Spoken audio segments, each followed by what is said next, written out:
Tas, yan, yung mga papasok na yan, yung mga truck na yan, papasok na ng bypass yan.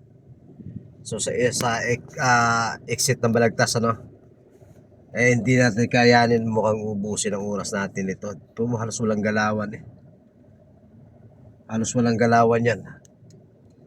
Kaya pag binabaybayin nyo itong papunta kayo ng Bulacan at saan man kayo, marami na pong exit, pwede kayo mag-Santa Rita, mas maganda pa ron, mas gumagalaw pa ron.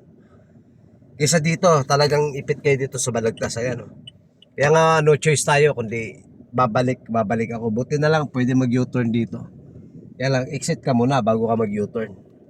Kasi doon bago ka pumasok sa toll gate walang U-turn slot or walang U-turn area. Ito meron. Kaya mag-U-turn tayo dito kaya ang bagal ng galawan, grabe. Ang bagal ng galawan dito, guys. So ito, iikot tayo. Hayaan na natin sila makipagsiksikan diyan. Ayan, ang dami niyan, no. Ayan, grabe. Sulit, kaya tayo, babalik tayo. Balik tayo ng NLEX. So yan babalik tayo ng NLEX. Ito yung pinaka-the best na gawin. Hanap tayo ng ibang butas na mapasukan. Dahil walang mangyayari dito. Ubos ang oras natin dito. Yun lang, guys. Update ko lang kayo. Iwasan nyo itong Balagtas exit hanggat maaari. Ayan yung mga papasok na yan ang dami yan. Ang haba niyan, halos umabot na sa NLEX yan Ayan, kaya ingat.